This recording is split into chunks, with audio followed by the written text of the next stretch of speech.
नमस्कार, आपका स्वागत है। भक्तों, जय माता रानी की दोस्तों, आप सभी को नवरात्रि की ढेर सारी शुभकामनाएं। भक्तों, मां भगवती दुर्गा की कृपा आप और आपके पूरे परिवार पर सदा सर्वदा बनी रहे। भक्तों, सच्चे हृदय से कमेंट बॉक्स में लिखें, जय माता दी माता रानी आपके सभी कष्टों को समाप्त करें, आपकी झोली खुशियों से सदैव भरी रहे। मां, हम सब आपकी ही संतान हैं। मां को लाइक जरूर करें। तो भक्तों, नवरात्रि में पहला दिन बहुत महत्वपूर्ण होता है कि शास्त्रों के अनुसार अगर हम नवरात्रि के पहले दिन कुछ विशेष कार्य कर लेते हैं तो इससे मां बहुत ही शीघ्र प्रसन्न हो जाती है और फिर हमारी जो भी पूजा होती है, प्रार्थना होती है, मां उसे बहुत शीघ्र स्वीकार करती हैं और हमारे जीवन में आने वाली समस्त बाधाओं को दूर करती है, समस्त कामनाओं को पूर्ण करती है। तो आज की वीडियो में हम आपसे बात करने वाला हूं कि नवरात्रि के पहले दिन हमेशा क्या करें जिससे कि भक्तों माता रानी की कृपा हमें बहुत शीघ्र मिल जाए और हमारे जीवन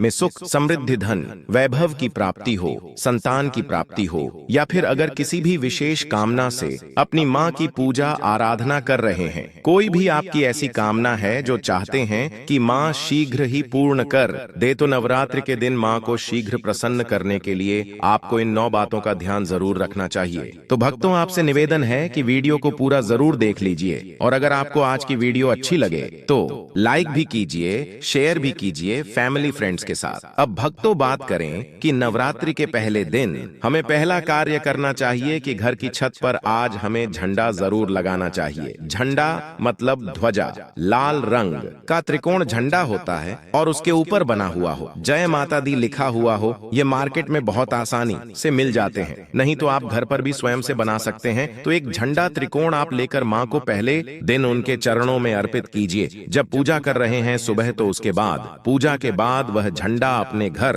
की छत पर लगा दीजिए। इस झंडे को घर के ईशान कोण में यानी कि उत्तर पूर्व के कोने पर, अगर वहां पर जगह ना हो तो आप उत्तर दिशा में इस झंडे को लगा सकते हैं। जहां भी आप यह ध्वजा लगाते हैं, इसके साथ आप ध्यान रखें कि आप वहां पर एक दीपक जरूर प्रज्वलित करें, क्योंकि दोस्तों चैत्र नवरात्रि माता रानी का एक पावन पर्व है और झंडा लगाते समय इससे क्या होगा, इससे यश की वृद्धि होती है। देखिए भक्तों, जब हम झंडा अपने घर पर लगाते हैं जो कि हमेशा लहराता रहता है, तो यह इस बात का सूचक है झंडा कि आपको जीवन में सफलता की प्राप्ति होगी, यश की प्राप्ति होगी, मान प्रतिष्ठा की प्राप्ति होगी, समस्त प्रकार के सुखों की प्राप्ति होगी। मान सम्मान, यश, प्रतिष्ठा, धन की वृद्धि, सुख, समृद्धि, सभी प्रकार की जो चीजें हैं वह प्राप्त हो जाती है। दोस्तों, ऐसे लहराता हुआ झंडा आपके घर पर शुद्धता की सूचना है। नवरात्रि के पहले दिन आपको अपने घर के ईशान कोण में एक लाल रंग का झंडा जरूर लगाना चाहिए। भक्तों, अगला जो कार्य है नवरात्रि में पहले दिन आपको जरूर करना है वह है घर के मुख्य द्वार पर तोरण लगाना। तोरण क्या होता है? देखिए, आम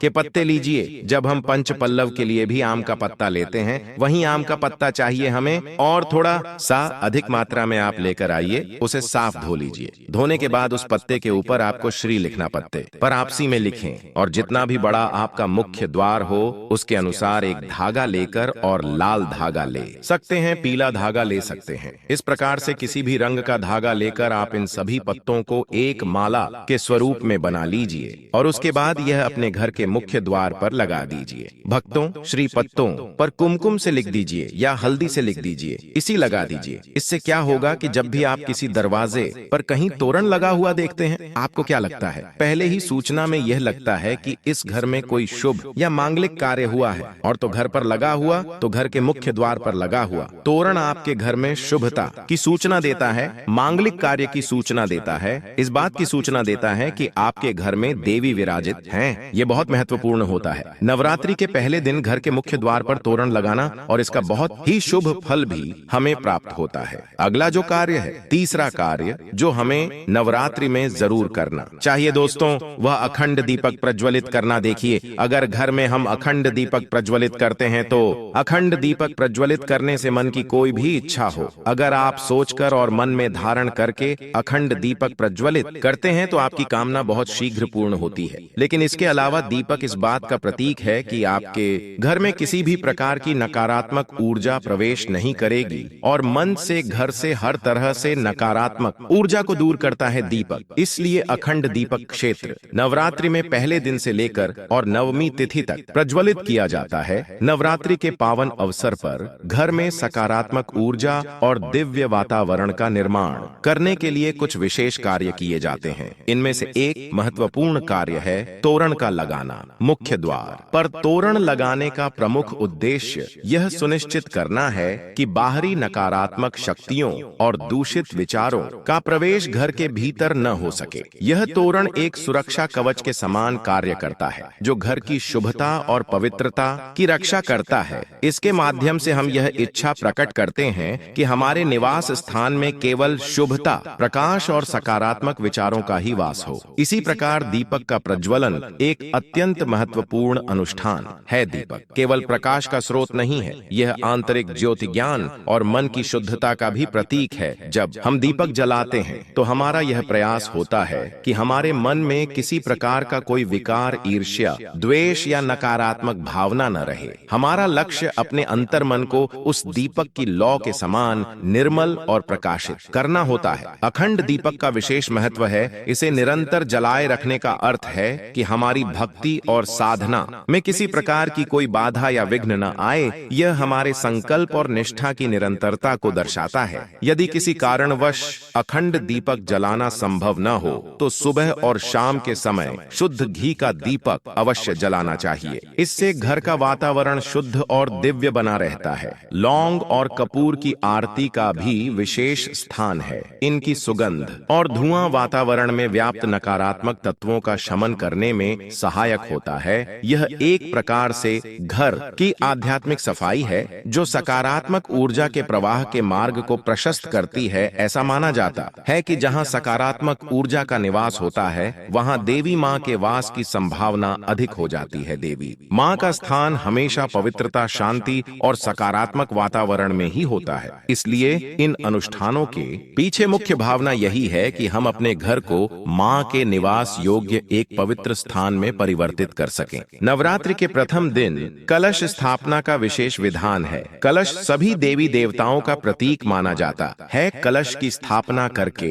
हम समस्त देवताओं का अपने घर में आह्वान करते हैं। 9 दिनों तक चलने वाले इस पूजन में हम मां दुर्गा के साथ साथ सभी देवताओं की आराधना करते हैं। इस समग्र पूजा का उद्देश्य जीवन की सभी बाधाओं को दूर करना और मनोकामनाओं की पूर्ति करना है। कलश के सामने धूप, दीप, नैवेद्य आदि अर्पित किए जाते हैं, जिससे पूजा का संपूर्ण लाभ प्राप्त होता है। जवारे या सप्तधान्य बोना एक और शुभ प्रथा है। मिट्टी के पात्र में इन्हें बोने का अर्थ है नए जीवन और समृद्धि का आह्वान। इनके शीघ्र अंकुरित होने को घर में आने वाली सुख समृद्धि का सूचक माना जाता है। यह हरे भरे अंकुर मां दुर्गा की कृपा और उनकी उपस्थिति का प्रतीक बन जाते हैं। यह दर्शाता है कि मां ने हमारे घर में अपना आशीर्वाद दे दिया है और अब घर में धन, वैभव और सभी प्रकार की शुभता का वास होगा। व्रत धारण करना नवरात्रि की एक मुख्य विशेषता है। बहुत से भक्त पूरे 9 दिनों तक व्रत रखते हैं, जबकि कुछ केवल प्रथम और अंतिम दिन ही व्रत करते हैं। व्रत का उद्देश्य शरीर और मन को संयमित करना, इंद्रियों को नियंत्रण में रखना